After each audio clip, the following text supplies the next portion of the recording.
Hello, my name is Teacher Sam. I have been with ViPkid for just over a year, and I would like to help you get a job working for ViPkid. Today, we're going to go over the rubric in the areas of teaching practices. In this part of your interview, the interviewer has a rubric, and they are going to score you. They're going to score you for 2 points. You always accomplish the objective. 1 point. You sometimes do what you are required. And 0 points. You never or rarely do what is required. So the goal is to get 2 points in each of these areas. So the first area is talk time. Talk time. This is very, very, very important. ViPkid wants to see and hear students talking. So, in the lower levels, level 2, really just level 2, you are to be talking 50% of the time. And the student is to talk 50% of the time. How can you do that? Well, I'll show you. So, let's start with, let's just say that your letter is about letter A. Big A. Big A. And then you wait and you listen for them to talk and at least attempt to say it. And it gets a little awkward because at first they're not going to speak.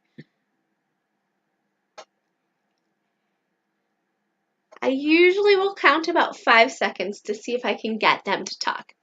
If not, I'll do it again. Big A.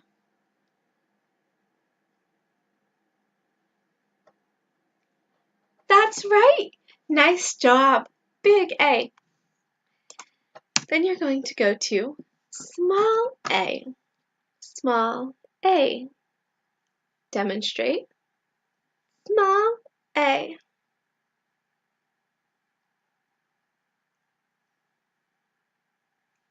And then guess what? To get your talk time down to 50%, you are going to go back and repeat. Big A. And you're going to do this 3 or 4 times until they can say Big A without you saying it first. So that is the first thing, talk time. Make sure you're repeating to give the student enough practice talking. In the higher levels, level 3 and above, your talk time should be 70% for the student and 30% for you. Whew, that is very, very, very hard to do. What I would suggest is at this level, they can read very well. So you can say, can you help me read? Because if they're reading the passage, that counts as their talk time. All right, so that is talk time.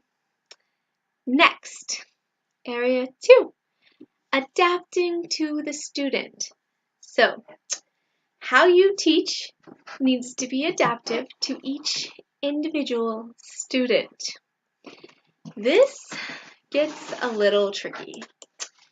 What is their learning style? How are they responding to you?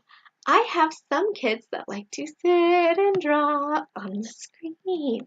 If you find a kid who wants to draw on the screen, you're going to help them draw on the screen. Big A. Yep. If you want to draw, I'll let you draw. Encourage it. If you want to move, I'm going to show you how to do my body. The biggest thing with this one that they're looking for in the interview is they want to make sure that you're adjusting yourself based on the child's age. If the child is 5 and a girl, you're not likely going to use trucks or tractors as a reward. Maybe stars, maybe My Little Pony. Kind of look for hints on what's going on around them for what you can use and tie in to the lesson. Then I have some students that will do anything and everything as long as you give them some form of a reward on every single slide. In this case, yep, you get a reward. It costs me nothing. I don't care. Here's your reward. Because you want to encourage them to speak. Area number 3, patience. Patience. Patience. You want to make sure that you are not talking over the student and that you are not rushing them. So, here's what it looks like. Hello, my name is Sam. What's your name? And then you wait. I typically try to wait a few seconds to give them a chance. So we're going to say they said their name is David. It's just a name I'm throwing out. Their name is David. David. Hello, David. Acknowledge that they said something. Hello, David. Then you say, can you say, my name is David. That's right. My name is David.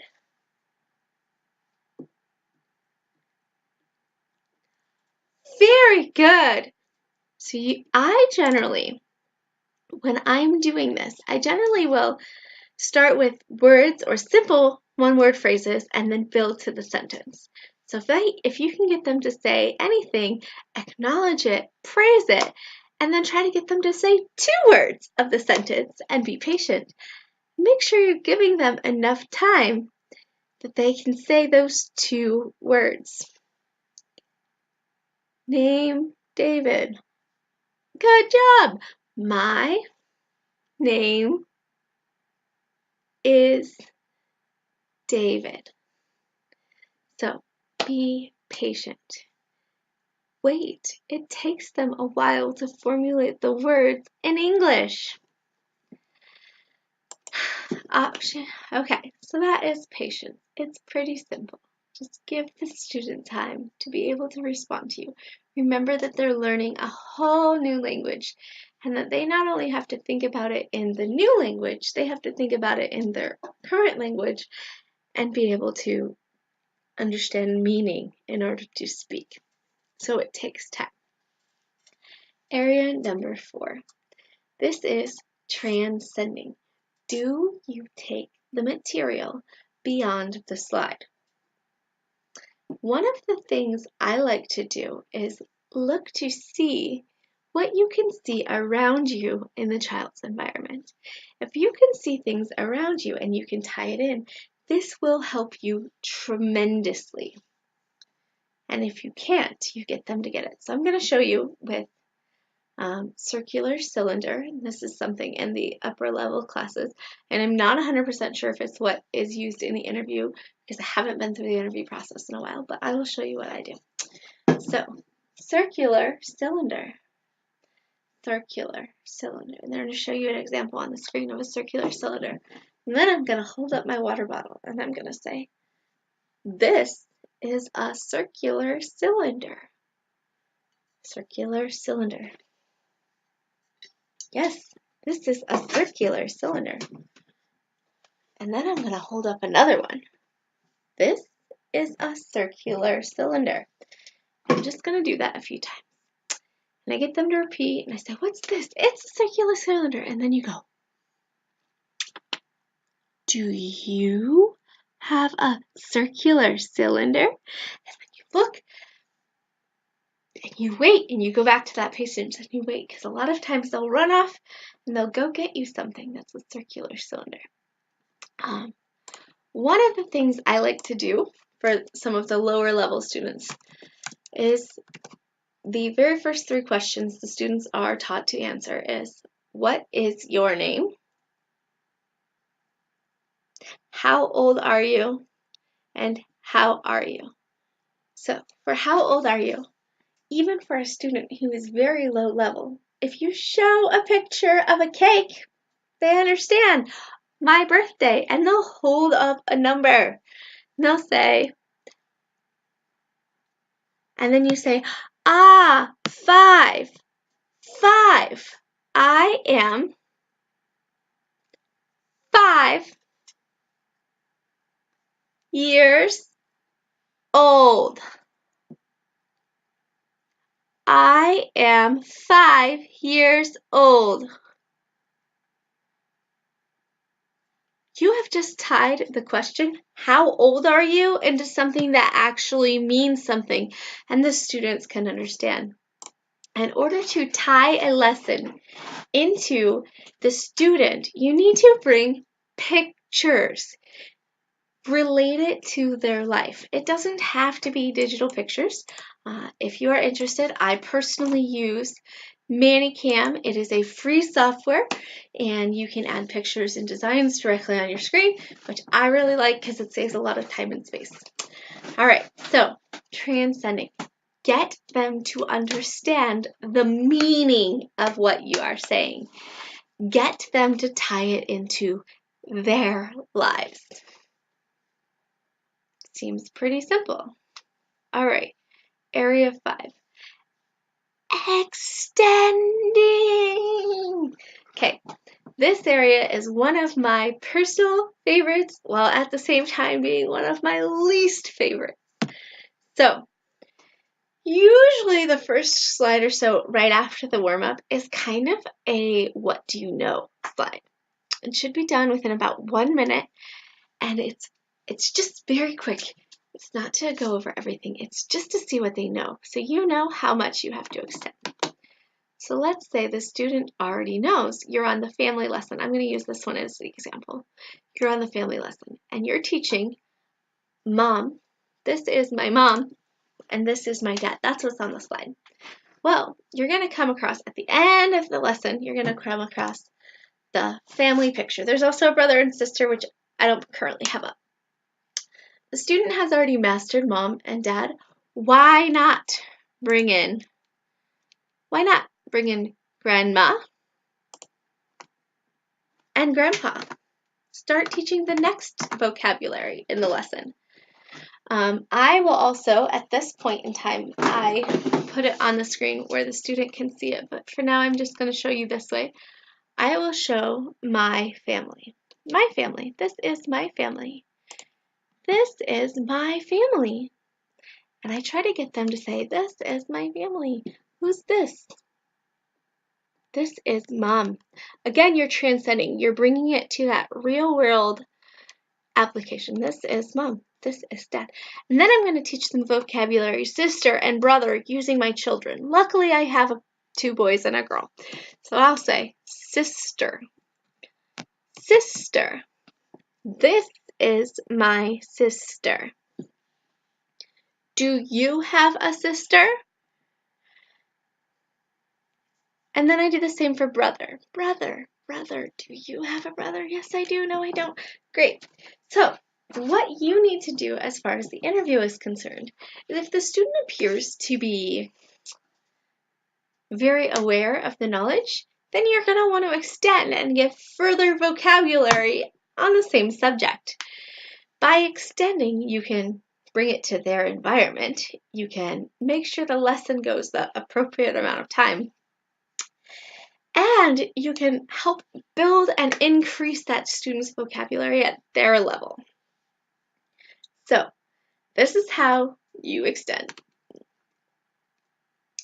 All right. So, this is all of the things in the area of teaching practices according to ViPkid.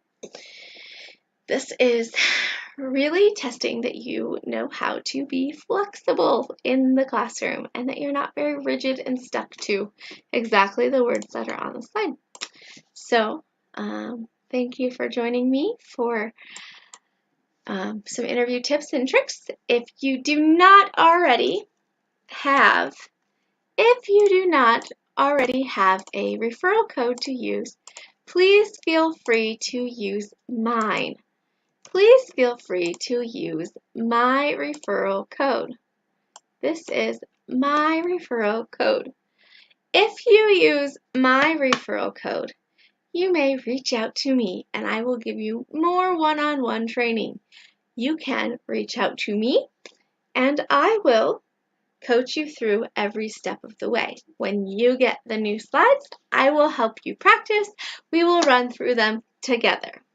So again, if you use my referral code, I will help you every step of the way. So thank you so much. Good luck.